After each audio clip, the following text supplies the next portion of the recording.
trouve que c'est important d'avoir une vision globale.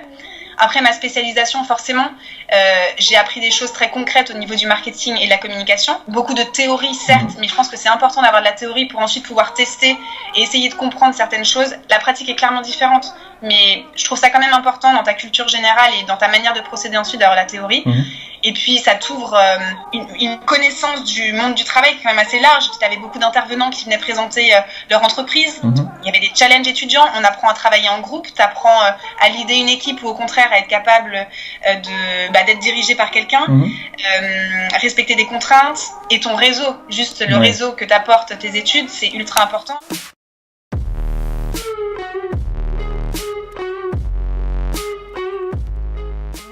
Tu travailles pour Michel Augustin. Oui. Est-ce que, pour ceux qui ne connaîtraient pas, est-ce que tu pourrais présenter cette entreprise ? Alors, Michel Augustin, c'est une centaine de recettes concoctées avec amour.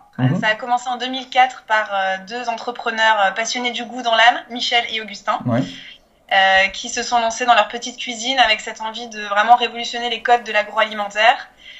Et donc voilà, ils avaient envie de revenir à des choses beaucoup plus simples, des recettes simples, gourmandes, à l'apogée du goût. Et à côté de ça, ils ont vraiment eu envie d'y ajouter une touche beaucoup plus humaine, beaucoup plus incarnée. Et c'est pour ça qu'on se considère vraiment comme une aventure. On utilise toujours ce mot plutôt que de parler de marque ou d'entreprise, parce qu'on a essayé de prendre un peu de recul juste par rapport aux produits et d'apporter quelque chose de plus humain en règle générale. Mais donc notre cœur de métier quand même à la base, c'est de concocter des recettes gourmandes. Donc ça a commencé avec de l'épicerie sucrée, des petits sablés ronds et bons, mais aujourd'hui on fait aussi des yaourts, des desserts, des jus, des sablés apéritifs. Et donc voilà, on est présent sur 5 gammes de produits, en France à la base, mais également en Belgique, en Suisse et dans 23 pays dans le monde, les États-Unis aussi. Voilà. Donc ça a quand même beaucoup de succès, vous êtes présent dans plusieurs pays, ça s'est internationalisé. Ça s'est internationalisé, oui. Après, c'est toujours à nuancer, c'est-à-dire que typiquement, oui, la Belgique, la Suisse, le UK, les États-Unis, c'est des pays où on se développe vraiment beaucoup. On a des personnes qui sont présentes sur place. Et les autres pays dans lesquels on peut être présent, c'est à échelle vraiment différente en fonction du pays. Dans certains pays, on va être présent, par exemple, juste dans un seul petit magasin qu'on ne connaîtra même pas forcément. Et dans d'autres, voilà, c'est un peu plus généralisé, mais on avance, comme on dit ici, cookie après cookie, l'oiseau fait son nid. C'est vrai. Mais vous avez vraiment, tu disais justement que vous avez humanisé cette marque et que vous ne vendez pas simplement des biscuits, c'est vraiment, moi personnellement, je vois vraiment la différence parce que j'ai l'impression que cette marque a vraiment une âme quand tu compares aux autres types de biscuits que tu peux retrouver en magasin, quoi. Ouais, c'est exactement ce qu'on essaye de faire. C'est pour ça qu'on a aussi des packaging aussi, aussi bavards. On dit toujours qu'on a des packs bavards parce qu'on adore dès le pack pouvoir partager plein de choses, partager tout ce qu'on vit, des choses toutes bêtes déjà, mais on commence toujours par un bonjour sur un packaging. Comme dans la vraie vie, finalement, quand tu t'adresses à quelqu'un, tu commences toujours par un bonjour. Ensuite, tu te présentes, donc c'est ce qu'on fait. On raconte brièvement Michel Augustin. Et ensuite, on partage des moments de vie, nous, ce qu'on appelle des trublionnades. Donc, qu'est-ce qu'on a vécu ici dans nos bananeraies, donc l'endroit où on travaille, ou qu'est-ce qu'on vit sur le terrain, qu'est-ce qui se passe dans les autres pays. Et ouais, je pense que ça fait la différence. Ça rend en tout cas, à mon sens, la marque, l'aventure, plus sympa. T'as envie de t'y intéresser, ça interpelle. Voilà. Clairement, mais ce que tu dis se rapproche d'une autre interview que j'ai faite. Donc j'ai interviewé Laurent de Volder qui a créé une brasserie, la brasserie Lyon. Et bon, lui, il vend de la bière, mais il me disait, voilà, des bières, t'en trouves énormément sur le marché, mais ce qui compte, c'est pas vendre de la bière, c'est créer une marque. Et en fait, c'est ce que vous faites, quoi. C'est exactement la même chose pour Michel Augustin. Alors, c'est exactement la même chose, sauf que nous, on n'aime pas parler de marque. Et comme je t'ai dit, c'est vraiment ce côté aventure. Mais je suis d'accord, là où on se rejoint, c'est vraiment cette envie de partager une expérience, de faire vivre quelque chose. Pas juste proposer un produit, mais proposer vraiment un concept global derrière. Et moi, j'aime ce côté vraiment expérience. Tu partages quelque chose. Et vous êtes beaucoup plus proche du client que d'autres marques. Donc, par exemple, si moi, j'envoie un mail à Michel Augustin, je ne vais pas recevoir une réponse automatisée et je ne vais pas griller que c'est un ordi qui m'a répondu. C'est une vraie personne qui me répond. Oui, c'est une vraie personne. J'ai l'impression qu'il y a vraiment deux écoles à ce niveau-là. C'est-à-dire que tu as soit les business, les entreprises qui automatisent tout ça. On le voit avec les chatbots, par exemple, sur Messenger. Et de l'autre, tu as des entreprises qui répondent directement. D'après toi, pourquoi choisir l'un ou l'autre ? Et est-ce que le fait de répondre directement, c'est beaucoup plus de travail ? Qu'est-ce que ça apporte ? Alors, en soi, c'est beaucoup plus... Enfin, oui, je pense que c'est plus de travail et encore pas tant que ça. Parce que de toute façon, ton mail, il faut l'ouvrir, il faut y répondre. Et je trouve que tu as vraiment une valeur ajoutée à prendre le temps de répondre à la personne, de lire son message en entier, d'y ajouter ta petite touche personnalisée. Juste pour l'anecdote, et je trouve que c'est assez révélateur de ce que nous on essaye de faire, chez nous la personne qui est chargée de répondre justement à toutes les demandes entrantes qu'on a s'appelle la boulangère de quartier. Ouais. Et en fait la boulangère, pour nous c'est vraiment quelqu'un, comme la boulangerie au coin de ta rue, la boulangère elle va te reconnaître quand tu rentres dans sa boutique. En général elle connaît tes habitudes, t'as même pas besoin de lui dire si tu veux ta baguette bien cuite ou pas, elle le sait. Oui, elle a ton historique finalement en tête, et souvent elle a des petites anecdotes à te raconter parce qu'elle se souvient que t'as une fille ou que t'es parti en vacances la semaine dernière.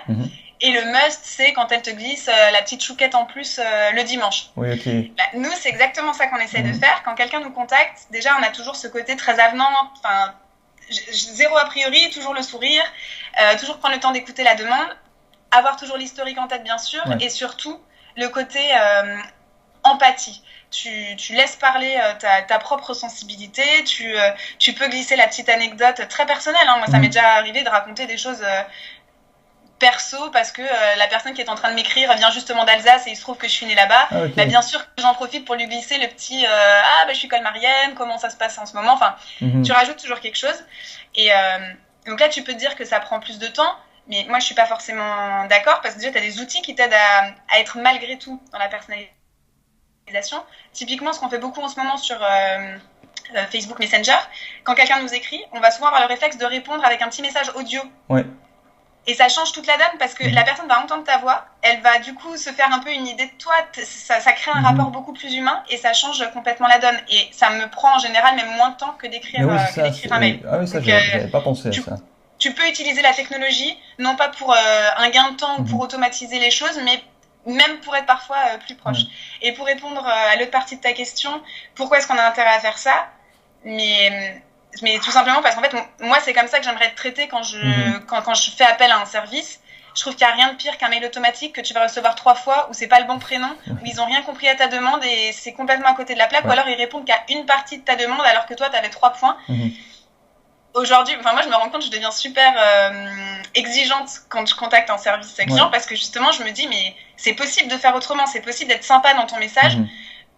Pour autant, pas forcément d'offrir des cadeaux ou d'offrir forcément des dédommagements, mais juste la manière que tu as d'adresser la personne et d'y mettre un petit peu tout simplement d'humanité, je trouve que ça fait du bien. Et voilà pourquoi nous on fait ce choix aussi, c'est parce qu'on est dans la vraie vie et autant avoir des contacts humains normaux. Autant être proche du client, mais c'est... En plus de ça, le retour est énorme, puisque si le client est satisfait, il voit qu'il est traité d'une bonne manière, il reviendra. Et je prends mon exemple personnel, moi j'ai un petit souci avec Ikea. Donc j'ai acheté un lit et le cadre n'était plus en stock. Et ça fait 1 mois que j'attends mon cadre de lit. Je voulais savoir quand est-ce qu'il arrivait. J'ai appelé et je suis arrivé sur une boîte vocale automatique. Et je l'ai passé de, appuyer sur le bouton 1, 2, 5, 6. Et au final, j'ai pas eu ma réponse, tu vois. Ah mince, non mais c'est clair. Voilà. Et je pense que les entreprises, enfin les boîtes qui sont beaucoup plus proches de leurs clients, ont tout à fait raison, c'est elles qui... Mais je suis d'accord, tu vas rester...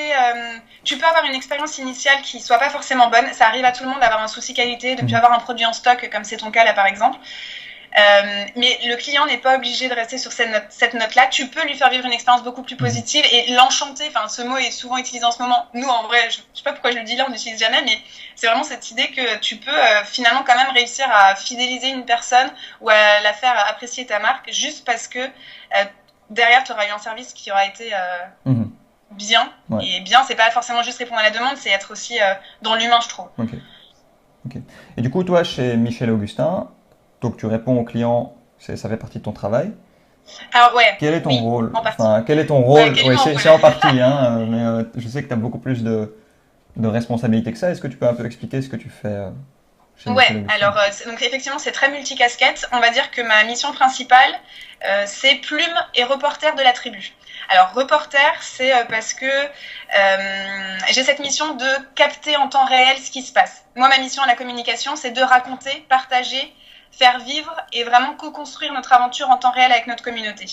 Donc effectivement quand il se passe quelque chose c'est vraiment cette dimension storytelling. Dès qu'il va se passer quelque chose, quelqu'un qui est en train de pâtisser dans la cuisine, un événement qui a lieu dans la cour de la bananeraie, un événement qui a lieu ailleurs par exemple, ou même quelque chose d'anecdotique, Michel qui revient de chez le coiffeur, ça nous fait rire, ok, on va sortir le téléphone, on va prendre la photo, on va faire notre story sur les réseaux, et on va essayer, en fait on veut faire vivre à tout le monde ce qu'on vit ici. Voilà, donc ça c'est ma mission principale, ça décrit le côté reporter, et le côté plume, c'est parce qu'une fois que j'ai capté ça, notamment en images, derrière je vais raconter l'histoire, qu'est-ce qui s'est passé, et ce moment de vie qu'on aura capté, on va le partager à la fois sur les réseaux sociaux, mais aussi sur notre site internet, sur des packagings, pourquoi pas sur des affiches de la PLV en magasin. Voilà, donc c'est comment est-ce que je fais rayonner notre aventure partout pour faire monter tout le monde à bord. Ok, donc tu racontes vraiment toute l'histoire de Michel Augustin, tu partages le quotidien, quoi. Ok. Et donc, voilà. J'ai vu que vous utilisez beaucoup Snapchat. C'était ton initiative de ramener Snapchat et d'utiliser cet outil-là. Et est-ce que c'est l'outil le plus efficace pour faire du storytelling, d'après toi? Alors, c'était pas du tout de mon initiative, et c'était même pas l'initiative de quelqu'un de chez nous. En fait, à la base, on était même plutôt sceptiques, et on s'était dit « Oh non, pitié, pas un réseau de plus, on n'a pas le temps, on va toucher qui comme personne, est-ce que c'est vraiment nécessaire ?» Donc plutôt pas très motivé au début. Et un jour, on fait souvent ce qu'on appelle des learn at lunch, c'est on profite du temps du déjeuner des trublions pour faire venir des entrepreneurs, des aventuriers, enfin des personnes qui ont envie de nous raconter un petit peu de leur quotidien. Et on avait fait venir Alexandre Melch, qui est le fondateur ou cofondateur de Melty. Et donc il y a un réseau vraiment très enfin c'est pas un réseau, c'est c'est un média très très jeune, où il y a vraiment toute l'actualité sur les séries, enfin bref, très axé jeune. Et lui, il nous a dit, mais vous n'êtes pas encore sur Snapchat, mais vous vous rendez pas compte, Facebook, Twitter, c'est mort, Snapchat, c'est l'avenir. Essayez. Et du coup, on a été un petit peu piqué au vif, ça nous a intrigués, et on s'est dit, bah finalement, pourquoi pas, ça coûte rien d'essayer. Et bah, on a essayé, et on n'a plus jamais lâché Snapchat, parce que je t'ai dit avant que ma mission, c'était de raconter, partager en temps réel ce qui nous arrive. Et pour moi, c'est une évidence que Snapchat, c'est le réseau où tu es le plus en temps réel avec ta communauté. Bien sûr, tu peux faire des lives sur Facebook, sur Twitter, tu peux en faire sur Insta, certes. Mais là, c'est toute la journée. Je fais vivre à 2 secondes de décalage ce qui est en train de se passer dans les locaux à toutes les personnes qui ont envie de s'y intéresser. On retrouve le côté ultra spontané, ultra naturel, enfin, on s'en fiche des filtres. Enfin, les gens sur Snapchat, ils n'ont pas envie d'avoir un contenu très très léché comme on peut s'y attendre par exemple sur Instagram où tu dois avoir des photos très magnifiques, très carrées, voilà. Snapchat, c'est naturel et limite plus ça bouge dans tous les sens, plus on voit ce qui se passe vraiment, plus les gens aiment et s'intéressent. Donc on a adoré parce que vraiment tu fais découvrir les coulisses de ton quotidien. Ouais, c'est beaucoup plus authentique au final. Complètement. Tu vois que c'est pas travaillé, tu vois, ah oui, ok. Tu vois la story ou le snap et tu dis, ah oui, c'est vraiment comme ça que ça se passe. C'est exactement ça. Ça nous permet vraiment souvent, en fait, quand on rencontre des gens, ils nous disent, mais est-ce que Michel Augustin, c'est vraiment comme on le voit? Et je trouve que Snapchat, c'est un moyen de réponse à cette question, puisque oui, enfin, t'es pas en train de tricher toute la journée. Non, voilà ce qui se passe vraiment en toute transparence. Et j'adore justement ces moments où les gens ne s'attendent pas du tout à ce que je sois en train de filmer et du coup sont 100% naturels. Il y en a qui sont en train d'exploser de rire, il y en a qui racontent n'importe quoi, des trucs qui en temps normal tu ne montrerais pas du tout ailleurs, mais c'est pas grave, c'est vraiment ça qui est intéressant finalement. Vous avez testé, une fois qu'on vous a suggéré d'utiliser Snapchat, vous l'avez utilisé, vous l'avez testé. Vous n'avez pas pris énormément de temps pour commencer, j'imagine. J'ai l'impression que Michel Augustin, ils sont restés en mode start-up, entre guillemets, alors que ça a quand même un franc succès. Est-ce que toi, tu as l'impression de bosser dans une grosse structure au quotidien, ou est-ce que c'est hyper convivial, etc. Ah non, moi je me sens pas du tout... C'est pas du tout une grosse structure, vraiment. Et on a gardé cette manière de travailler au quotidien qui est ultra agile. Alors, c'est compliqué de se dire qu'on est dans une start-up parce qu'on commence quand même à être nombreux et que je pense que spontanément, on a l'image d'une start-up où on est 5 dans un placard à balai parce qu'on n'a pas encore de bureau et tout. Là, on est quand même en tout, on est 110. Ça reste petit, clairement. Donc, c'est pour ça qu'on ne sent pas du tout un géant. Après, on a quand même, ça fait 13 ans qu'on existe, donc ça commence à avancer. Mais par contre, je me sens clairement proche du mode de fonctionnement startup puisque c'est encore très artisanal. Enfin, tu vois, pour revenir sur la partie un peu plus relation conso, dès qu'on envoie un dédommagement par exemple à une personne, on fait tout à la main. Donc on va écrire une carte à la main qu'on va envoyer à la personne. C'est nous qui mettons les produits dans un colis. On note l'adresse à la main. C'est un exemple parmi tant d'autres.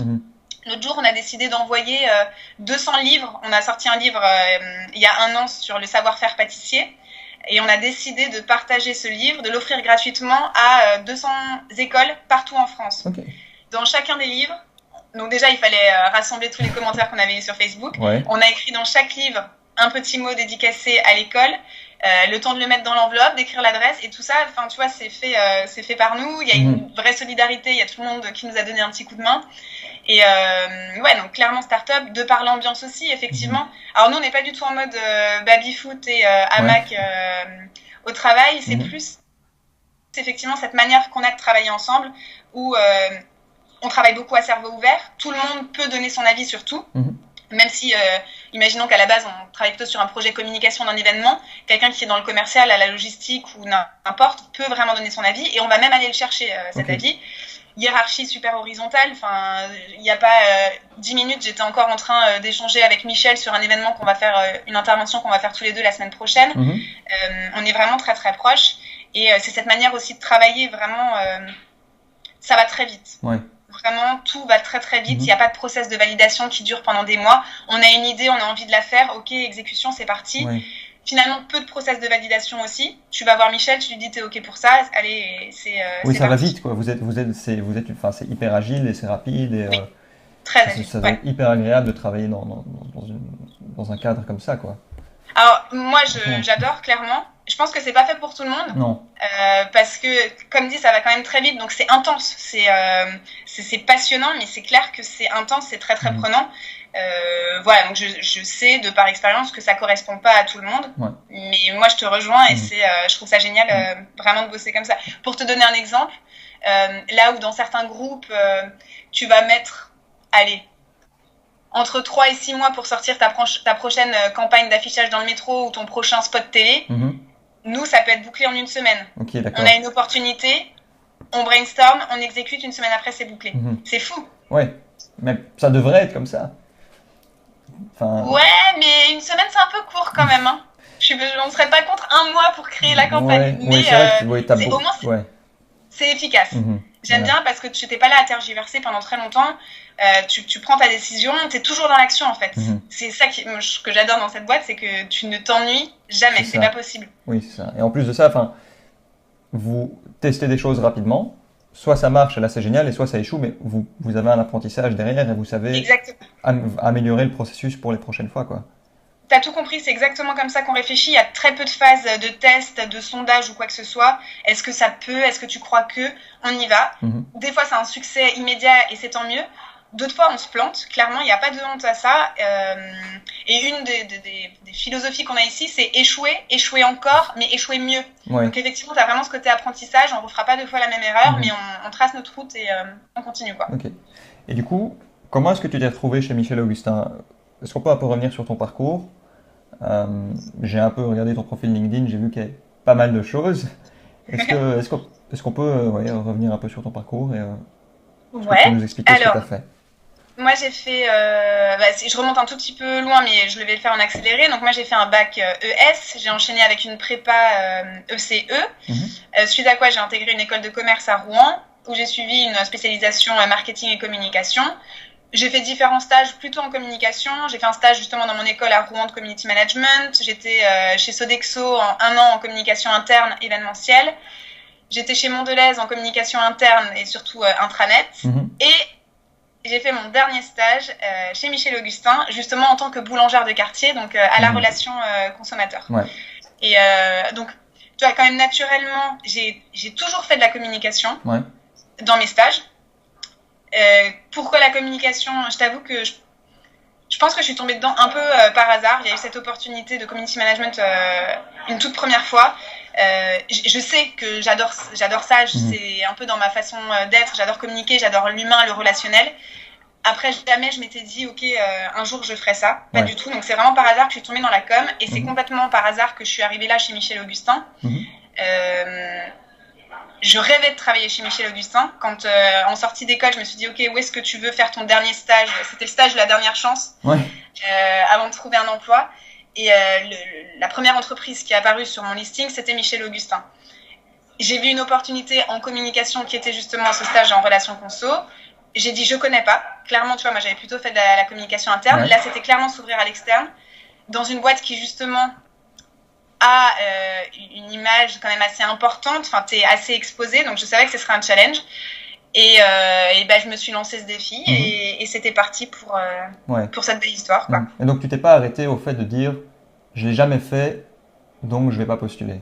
Ah non, pas du tout. Au contraire, moi je le voyais vraiment comme une opportunité d'avoir comment est-ce qu'on dit D'apprentissage, de développement Non, une flèche de plus à mon arc. C'est que c'est pas une corde en plus. Une corde. Voilà. Une corde de plus à mon arc. Ouh là là, la fatigue du vendredi. Ouais, je me suis dit, j'avais quand même fait pas mal de choses en communication. Donc j'avais à la fois fait de l'événementiel en interne, j'avais vu la partie intranet, donc un peu plus digitale.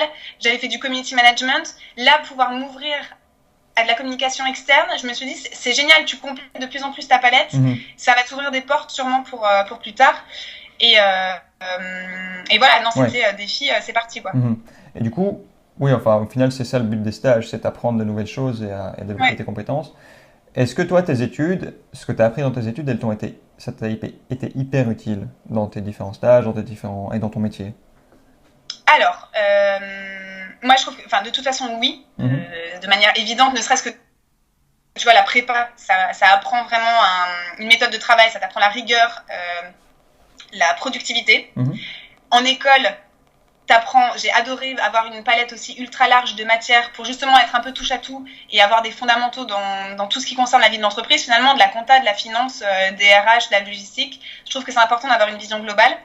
Après ma spécialisation, forcément, j'ai appris des choses très concrètes au niveau du marketing et de la communication. Beaucoup de théorie, certes, mais je pense que c'est important d'avoir de la théorie pour ensuite pouvoir tester et essayer de comprendre certaines choses. La pratique est clairement différente, mais je trouve ça quand même important dans ta culture générale et dans ta manière de procéder ensuite d'avoir la théorie.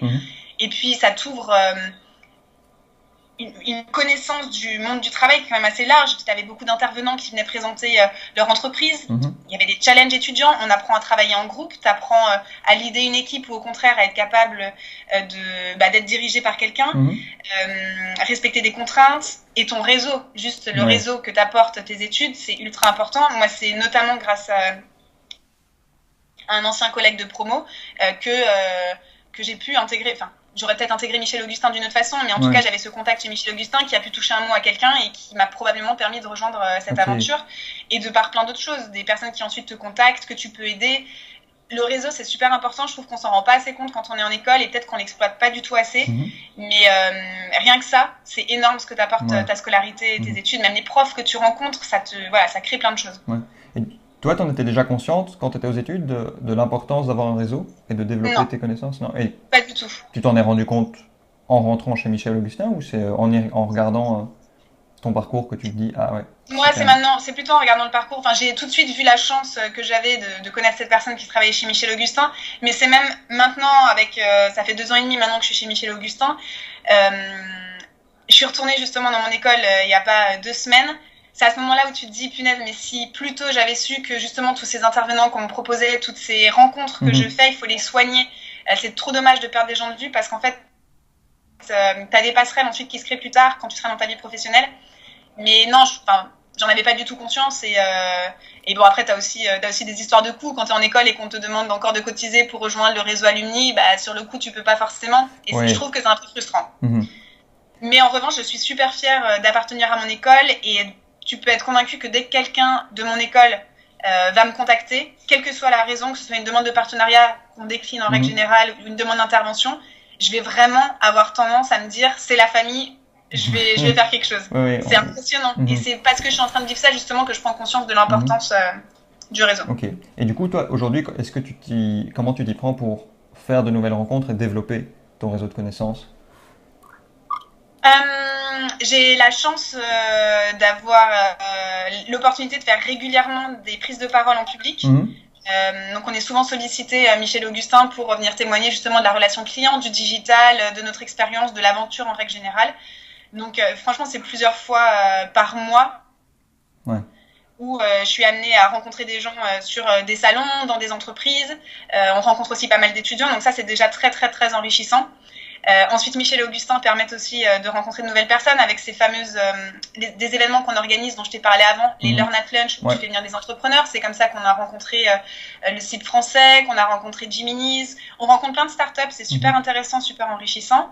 Plus des événements qui s'appellent Boire une vache avec, où là pour le coup on fait venir des personnalités, que ce soit des chefs d'entreprise, des pâtissiers, des chefs cuisiniers, des sportifs. Pareil, tu as des opportunités en interne de rencontrer du monde, c'est assez incroyable. Et ensuite, moi, j'aime bien... je participe aussi à des événements à titre perso où tu peux rencontrer des personnes qui t'inspirent et j'aime bien, voilà, je suis ouverte aux nouvelles rencontres et aux opportunités. Okay. Tu as dit que quand tu es arrivé chez Michel Augustin, tu te disais, oui, je vais devoir faire de la com externe, mais que l'identité de Michel Augustin est hyper forte. Ouais. Comment est-ce que tu t'as fait pour t'aligner à cette identité, mais en apportant ta touche, et aujourd'hui, comment tu te prends pour la développer, mais en respectant ce qui avait déjà été fait? En gros, quand tu arrives, tu es vraiment immergé tout de suite dans cette aventure et honnêtement, très très vite, tu arrives à t'imprégner des codes, ne serait-ce que des codes de langage, parce que c'est vrai qu'on a un jargon qui est bien à nous. On dit recette, on dit pas produit, on dit aventure, on dit pas marque, on dit trublion, pas salarié, enfin il y a plein de petits mots comme ça, mais ça fait tellement partie de nous et de comment ça se passe au quotidien que tu montes à bord très très vite. Après, il y a des petites choses pratiques tu as une formation de quelqu'un qui te fait un petit résumé historique de Michel Augustin, qu'est-ce qui a existé, comment ils se sont développés. Et puis moi, quand je suis arrivée à la relation client, je me suis tout de suite immergée dans une espèce de bible de boulangère de quartier où il y a tout un historique de types de demandes qu'on peut avoir, de réponses qu'on apporte. Je me suis baladée sur le site internet, j'ai regardé des vidéos qu'on avait faites, de conférences, ce genre de choses. Donc, t'emmagasines tout ça. Et vraiment, je t'assure qu'en 2 semaines, tu es capable de présenter l'aventure à n'importe qui. D'ailleurs, c'est le défi qui m'a été lancé. C'est au bout de 2 semaines, je faisais des présentations seule de Michel Augustin devant des classes d'étudiants. Donc ça se fait ultra rapidement. Après, avec le temps, justement, tu arrives à emmagasiner encore plus d'anecdotes. Et encore aujourd'hui, c'est ça que j'adore. Je découvre des infos, des fois en discutant avec Michel Augustin, j'apprends des choses et je trouve ça génial de pouvoir toujours continuer à développer cette culture Michel Augustin. Donc oui, il y a des codes, encore plus quand tu es sur les réseaux sociaux où tu as ce qu'on appelle qu'est-ce qui est charte et qu'est-ce qui n'est pas charte, donc qu'est-ce qui nous ressemble et qu'est-ce qui nous ressemble moins. Ça prend un peu plus de temps, au-delà du jargon, de comprendre comment on s'exprime, quels sont les codes de nos posts Facebook, par exemple, de nos vidéos. Mais ça se fait assez bien. Et ensuite, pour y ajouter ta touche, en fait, c'est surtout, ça va être ta créativité, je trouve, parce que finalement, les événements qu'on sort, les posts Facebook, les posts Instagram qu'on sort, ils viennent de nous, c'est nos idées. Donc après, oui, tu as le cadre de qu'est-ce qui ressemble à Michel et Augustin. Et de toute façon, maintenant, tu es Michel et Augustin, tu vois, tu te poses même plus la question est-ce que c'est charte ou pas. Enfin, globalement, tu sais ce que tu as envie de porter pour l'aventure. Et c'est toi qui proposes les idées, donc c'est là où tu mets ta touche, c'est la fierté de quand tu proposes une idée qu'on va retenir, qu'on va mettre en place, c'est génial. Et je trouve aussi que c'est en fait ta personnalité qui ressort. Tu vois, là, typiquement, tu me demandes comment je mets ma touche à Michel Augustin. Mais moi, je suis en train de te parler de Michel Augustin, comme je vais pouvoir en parler lors d'une conférence. Et finalement, je suis forcément en train d'y mettre du moi et du Margot dans ce que je suis en train de te présenter, parce qu'il y aura ma sensibilité aux choses, mon empathie. Tu seras en train de parler avec quelqu'un d'autre, que ça se passerait peut-être pas de la même façon, parce que ce serait un être humain différent. Et voilà, c'est tout à fait normal. Mais tu es complètement libre pour proposer tes idées. De toute façon, on est même encouragé à ça, en fait. Mais j'ai l'impression qu'il vous donne quand même vachement de responsabilité. Enfin, tu dis qu'au bout de 15 jours, il t'envoie sur scène. Moi, je trouve ça génial, quoi. Je veux dire, t'arrives, t'es direct responsabilisé, t'as la liberté de créer des choses, C'était etc. pas sur scène, mais il faut savoir que devant des classes, 2 fois par semaine, on accueille des étudiants dans les locaux à la bananeraie. Mais effectivement, tu es quand même seul et oui, tu es très responsabilisé. Chez nous, donc à l'époque, c'était un stage, ce poste-là, la relation client. Il y a personne d'autre qui faisait ce que je faisais, il y a personne d'autre qui répondait aux clients à part moi. Et c'est responsabilisant. Il n'y a pas de stage inutile. Enfin, chez nous, il n'y a pas de stage photocopieuse. T'es vraiment responsabilisé et tu as le même poids dans les brainstorming que quelqu'un qui est là depuis 10 ans. Enfin, on est tous encouragés à être intrapreneurs de nos postes, vraiment faire avancer le schmilblick ensemble. Et c'est ça qui est génial parce que cette aventure, en fait, on la porte. Et c'est ça qui est passionnant. C'est pas Michel de Rovira et Augustin Palluel-Marmont qui font avancer cette aventure, c'est nous tous, on la porte. Mais je pense que c'est aussi important d'avoir l'avis des gens qui sont pas là depuis 10 ans, puisqu'ils connaissent pas le métier, du coup ils voient les choses un peu différemment, ils voient peut-être des chemins que toi t'as pas vus. Complètement, on adore. Important, voilà. Mais du coup, vous êtes en responsabilité, tu as parlé d'intrapreneuriat. Chez Sodexo, tu as fait de l'événementiel, si je ne me trompe pas, chez Mondelez aussi. Ça t'a jamais tenté de toi lancer ta propre entreprise et de lancer ton propre... de te lancer, pas seul, mais de lancer ta propre aventure? Eh bien, honnêtement, à l'époque, genre quand je suis sortie d'école, non. Je me suis dit que c'était pas fait pour moi, que je manquais sûrement de créativité, peut-être d'audace, parce que finalement, il faut oser le faire. C'est quand même, c'est un sacré défi que tu te lances. Je pense que tu as un peu la pression autour de toi, tu te la mets toi-même. Donc jusqu'à présent, non. Et c'est vrai que depuis que je suis chez Michel et Augustin, en fait, tu es tellement entrepreneur de ton poste, et c'est vrai que t'es entouré aussi beaucoup d'entrepreneurs. On rencontre tellement de personnes comme ça qui sont inspirantes, qui ont monté leur projet, que tu te dis, bah, pourquoi pas. Vraiment, ce qui a changé, c'est... Augustin nous le dit souvent, et je l'ai vraiment intégré comme manière de penser, c'est que l'impossible est possible. Et il s'est déjà passé plein de choses à mon niveau chez Michel Augustin, des projets auxquels...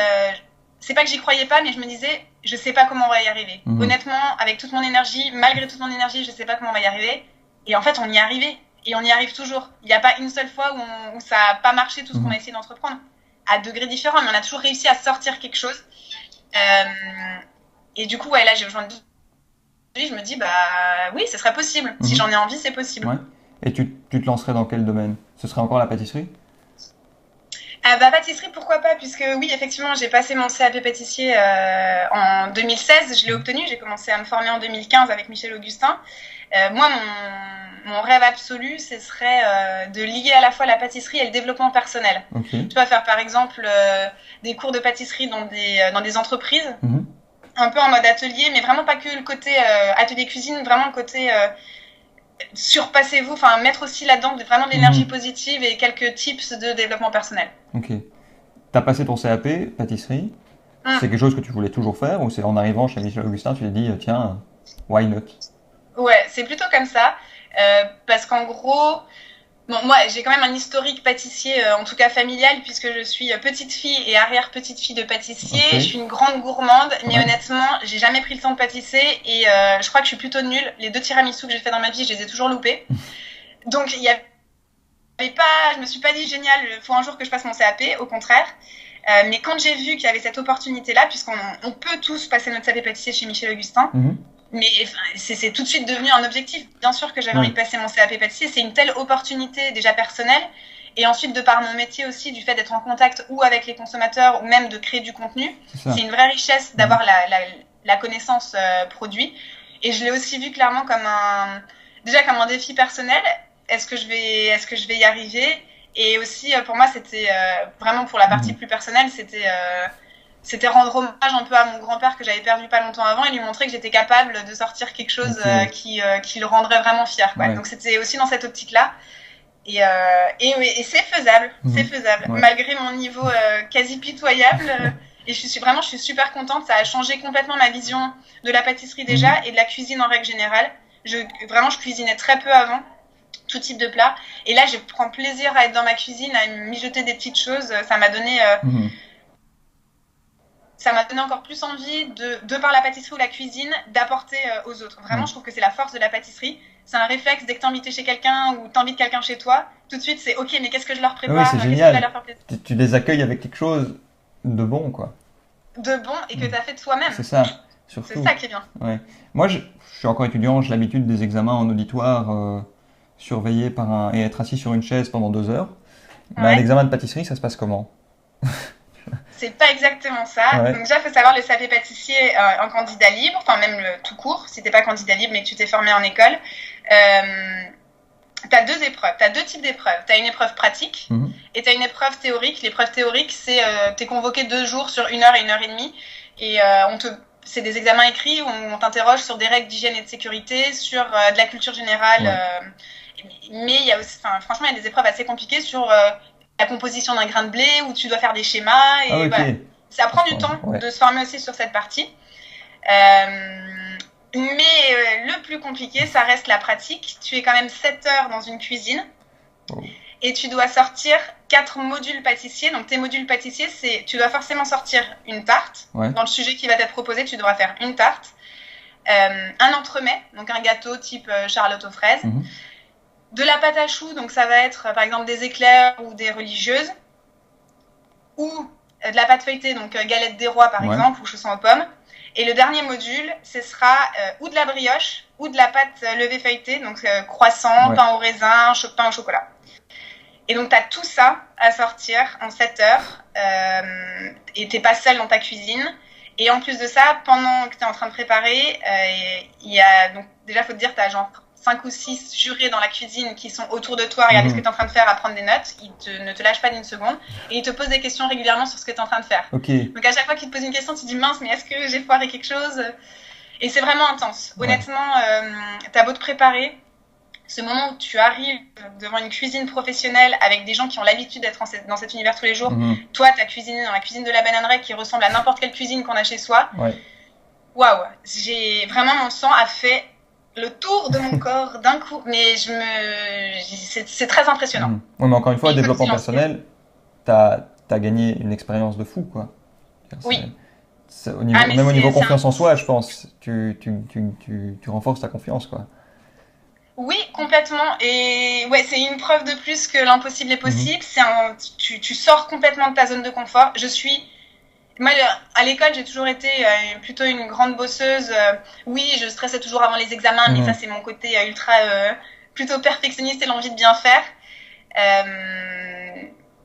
Là, je suis vraiment sortie de cet espace confortable. Je découvrais quelque chose de nouveau, vraiment. Et j'ai eu 6 mois pour m'approprier à la fois l'univers pâtissier, plus cette notion d'examen, plus toute la connaissance théorique, technique. C'est énorme et c'est génial, franchement. Pour parler de la Bananeraie, j'ai vu qu'il y avait 3 devises. C'était faire avant de faire, agiter son imagination avant son porte-monnaie et oser ce que les autres n'osent pas faire. Est-ce que tu peux un peu développer d'où ça vient? Est-ce que ça implique dans votre travail au quotidien? Alors, d'où ça vient, je ne saurais pas te dire. Enfin, je pense que ça vient du tout début, en fait. Depuis quand Michel Augustin se sont lancés en 2004, il y avait cette envie de toujours rester très simple dans notre manière d'agir. Je crois que Michel Augustin n'ont jamais eu envie de rentrer dans les codes d'une énorme entreprise ultra figée où on sous-traite tout avec des agences, où finalement, tu n'as plus du tout la main sur ton ADN, ta personnalité, quoi que ce soit. Donc là, c'était vraiment de rester simple et agile. Donc effectivement, premier pilier, faire avant de faire. C'est cette envie justement de qui mieux que toi finalement peut porter ton projet, ton bébé, ton aventure. C'est compliqué quand même. Je trouve que tu perds forcément quelque chose ou tu perds du temps, même si tu passes par une agence par exemple qui va faire très bien le travail, mais tu as perdu du temps, tu as perdu de la fluidité. Là, tout est très simple et surtout très agile. En peu de temps, tu arrives à accomplir ce que tu fais. Et donc, effectivement, d'un point de vue communication, on fait tout, de nos packaging à notre relation conso, à nos posts sur les réseaux, notre sponsoring, notre PLV. Enfin, voilà, tout est concocté ici. Donc, ça nous tient vraiment à cœur. Même pour te dire, la toute première fois où on a fait un spot télévisé, on était tous dans le bureau d'Augustin à l'époque, à l'étage. On a repeint nous-mêmes la pièce. On se filmait nous-mêmes. Le scénario, c'était réalisé par nous. Les acteurs, c'était des trublions. Et voilà, mais c'est ce qui te permet vraiment de t'exprimer le mieux et de montrer vraiment qui tu es. Donc ça, c'est pour faire avant de faire. Le deuxième, agiter son imagination avant son porte-monnaie. Déjà, ça permet d'être plus simple dans sa manière d'agir, mais aussi, il faut se le dire clairement, ça vient d'une contrainte réelle qui est le budget que tu n'as pas du tout quand tu te lances ou quand tu es très petit. Et pour autant, Michel Augustin ont toujours été convaincus que c'est pas parce que tu es petit que tu peux pas être impactant dans ta communication, que tu peux pas toucher un maximum de personnes. Il y a plein de moyens de te faire connaître. Le packaging, par exemple. Ton packaging, tu peux l'exploiter à fond et te faire connaître en l'exploitant au maximum. C'est ce qu'ils ont fait. Les réseaux sociaux, ça coûte rien de faire un post, de faire grandir une communauté. Oui, aujourd'hui, de plus en plus, tu peux mettre un peu de budget sur tes posts, mais à l'époque, quand on s'est lancé, et même encore aujourd'hui, tu peux exister sans ça, tu peux faire des choses complètement délirantes. Le street marketing, tous les événements, c'est un budget moindre. Tout ça comparé à une campagne que tu pourrais faire, un spot télé juste avant le JT sur TF1, c'est pas du tout le même coût. Et pour autant, tu vas peut-être être plus impactant et créer un lien plus fort avec certaines personnes. Et le dernier, oser faire ce que les autres n'osent pas faire. Ça remonte clairement à l'ADN de Michel Augustin de casser les codes, de redonner des couleurs aux courses alimentaires, de sortir de sa zone de confort, d'innover, d'être décalé, d'être des trublions. Finalement, les trublions du goût, c'est pas pour rien que on s'appelle comme ça. C'est ennuyeux en fait de faire ce qui existe déjà et c'est beaucoup plus impactant d'essayer d'autres choses. Parfois ça marche, et c'est génial. Parfois ça marche pas, mais c'est pas grave. Comme tu disais avant, on en tire des leçons et on continue à avancer. Est-ce qu'il y a des personnes qui critiquent Michel Augustin Est-ce que vous avez déjà été confronté à des situations de crise? Et dans ce cas-là, comment est-ce que tu fais pour gérer au niveau de la communication? Alors, il y aura toujours des gens qui n'aimeront pas Michel Augustin. On ne peut pas plaire à tout le monde. Ça, c'est la phrase de ma grand-mère. Plaire à tout le monde, c'est plaire à n'importe qui. Donc, je la garde souvent en tête pour me consoler quand je vois qu'il y a des gens qui ne nous aiment pas trop. Ça arrive, de toute façon, voilà, tu peux pas plaire à tout le monde. On a des codes tellement spécifiques que ça parle pas forcément. C'est pas grave, c'est comme ça. Ça arrive qu'on soit titillé sur les réseaux. Tu peux toujours trouver quelque chose à redire. Hein. On a clairement l'humilité de reconnaître qu'on n'est pas parfait. On a encore tellement de choses à apprendre. Il y a tellement de sujets sur lesquels tu peux t'impliquer. Sur ton packaging, sur les personnes que tu recrutes, sur les actions que tu mènes.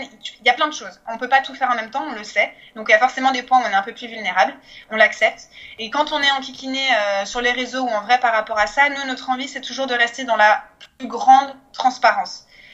Si on a des choses à se reprocher ou si effectivement on trouve que la remarque est pertinente et qu'on sait qu'on pourrait faire mieux, ok, on l'accepte et on est complètement transparent sur ça. Du genre, on entend ce que tu dis, sache qu'on est en train de travailler dessus. Ou alors, on n'y avait pas pensé, on va se poser la question.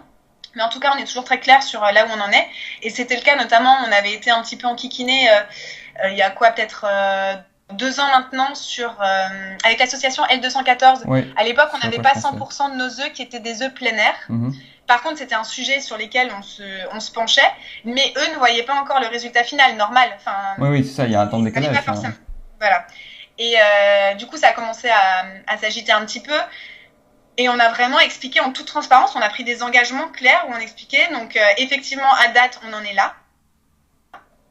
On a complètement compris ce que vous attendez de nous et on est complètement raccord avec ça. Et on s'engage à, d'ici là, prendre telle et telle décision. Ouais. Il se trouve qu'en plus, on a réussi à tenir une partie de nos engagements, mais sur l'autre partie, typiquement, on n'avait pas réussi à temps à avoir des œufs 100% plein air sur la mousse. Notre mousse au chocolat, en fait, c'est un produit qui est beaucoup plus sensible que des cookies, par exemple. Oui. Les cookies sont cuits, donc tu n'as pas de problème de stabilité de l'œuf, de qualité organoleptique, etc. La mousse, c'est beaucoup plus compliqué. Et donc, en toute transparence, on a expliqué qu'on n'était pas prêt à temps, mais voilà où on en est. Enfin, voilà. C'est toujours cette envie d'être transparent et d'expliquer factuellement ce qui se passe. Oui. Avec des mots simples. De toute façon, c'est notre manière de nous exprimer. On n'aime pas faire des phrases à rallonge, qui partent dans tous les sens avec des mots trop techniques. Expliquons simplement. Et typiquement, ça va répondre à l'autre partie de ta question, où il y a des gens qui nous reprochent, par exemple, cette manière de s'exprimer. Oui. Parce qu'ils trouvent ça trop simple, ou ils ont l'impression qu'on prend les choses à la légère, parce qu'il y a justement ce côté un peu souriant, parfois un peu d'humour. Bah, c'est pas grave, on préfère faire ça comme ça. Tu peux pas plaire à tout le monde de toute façon, tu l'as dit. Donc, exactement. Mais tu vois, c'est le genre de choses qu'on pourrait, par exemple, nous reprocher. Le ton. Mais voilà. Mais c'est dans l'identité même d'avoir ce ton-là. Donc, au niveau des produits, question un peu simple, mais est-ce qu'il n'y a pas de produits véganes qui ont été développés? Est-ce que c'est un choix? Est-ce que ça va rester comme ça? Est-ce que vous y pensez?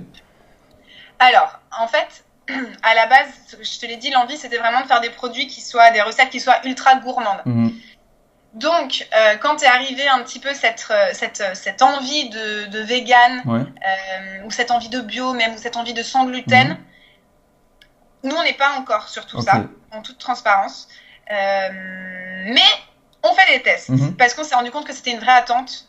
On a beaucoup de personnes qui nous ont contactés à ce sujet. Notre seule difficulté, c'est que justement, pour le moment, on n'arrive pas à trouver la recette qui soit par exemple vegan et qui soit gourmande comme nous on aime avoir des cookies gourmands ou n'importe quel produit gourmand. Souvent ça va être, on a déjà testé des choses où tu trouves un côté gourmand, mais par contre il y a plein d'autres choses qu'on n'aime pas mettre à l'intérieur qui ont été ajoutées à l'intérieur du produit. Des conservateurs, des additifs. Nous on a envie de garder ces valeurs de recettes simples, donc avec peu d'ingrédients, ultra gourmandes. Et on avance sur ça pour réussir justement à avoir des cookies vegan par exemple, ou je ne sais quoi. Voilà. On est ouvert à plein de choses. Vraiment, on teste. C'est pareil, on est en train de faire des tests avec des boissons, tout ce qui est lait de soja par exemple. Aujourd'hui, on a nos yaourts sont vraiment au lait de vache.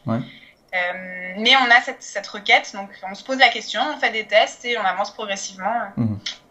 Affaire à suivre. J'ai vu dans l'actualité qu'il y avait un concurrent qui vous avait pris Monoprix. Qu'est-ce qui s'est passé? Et si c'est pas indiscret, C'est quoi la situation? Alors, en gros, ils nous ont pas pris Monoprix. En fait, nous, on a changé de rayon. Ah, d'accord. Donc, Ok.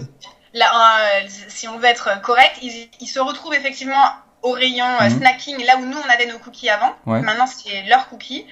Mais nos cookies n'ont pas disparu. Au contraire, Ok. ils sont toujours en magasin. Maintenant, ils sont à côté... c'est aussi le rayon déjeuner sur le pouce, mais c'est ce qu'on appelle le rayon traiteur, à côté de tout ce qui est Sodebo, par exemple. Oui, et donc en fait, la presse, qu'est-ce qui s'est la presse passé? a pas du tout montré ça, quoi. Excuse-moi, Je dis la presse a pas du tout accentué là-dessus. C'est pour ça que ma question était un peu. oui, voilà. on sait. Oui, bah tout à fait.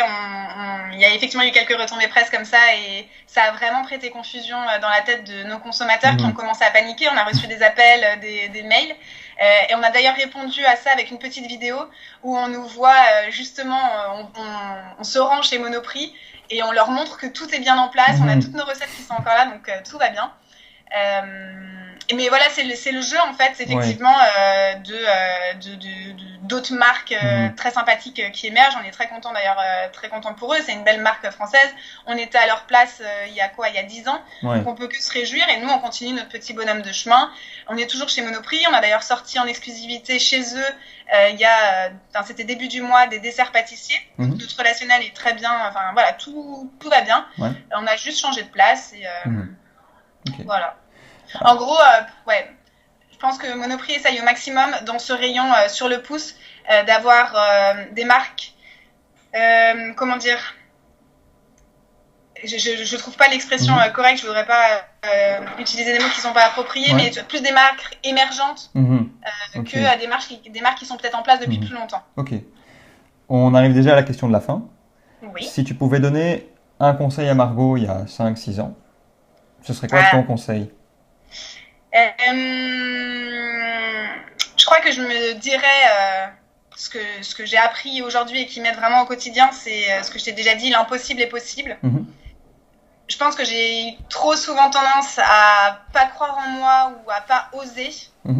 Et donc c'est vraiment ça que je me dirais, c'est fonce, fais ce que tu as envie de faire et crois en toi. Et je pense que je me poserais une question que je me pose encore aujourd'hui et que je continuerai à me poser pendant des années, c'est s'il y avait aucune limite, aucune contrainte, qu'est-ce que serait ma vie parfaite, qu'est-ce que serait ma vie rêvée, tu vois, l'emploi de mes rêves, ce serait quoi? Ma journée idéale, ce serait quoi? Et je pense qu'une fois que tu as défini ça, bah il n'y a plus qu'à, et tu te rends compte que petit à petit tu arrives à avancer, à obtenir ce que tu veux. Donc je me dirais tout ça, et si ça se trouve je serais là, hein. Qui sait? Je serais exactement à la même place, on ne sait pas. Ok, super, merci beaucoup. Bah écoute, avec plaisir.